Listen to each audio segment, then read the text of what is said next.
Erdhëm me idenë e ndryshimit, dhe këtë po e realizojmë. Në një vit punë, siguruam fondet për rikonstruksionin e sistemit të asfaltimit të lagjes pas Pallatit të Kulturës. Atë për rikonstruksionin e pasadave të çative nga sheshi deri pranë shkollës Migjeni, po rivitalizojmë qytetën e Lufit.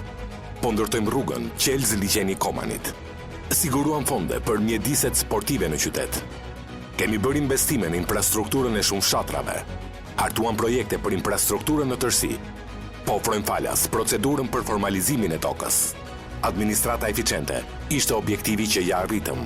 Turizmi ka qenë, është dhe do të mbetet prioriteti ynë. Ne nuk I harrojmë premtimet e dhëna, po punojmë për rrugën e shkatruar të Gjegjanit, sheshin dhe pedonalen e qytetit të Pukës. Rezervuarin do e kthejmë në zonën më atraktive. Spitali mbetet prioriteti ynë. Nuk harrojmë për asnjë moment punësimin. Kemi akoma shumë punë për realitetin e ri të Pukës.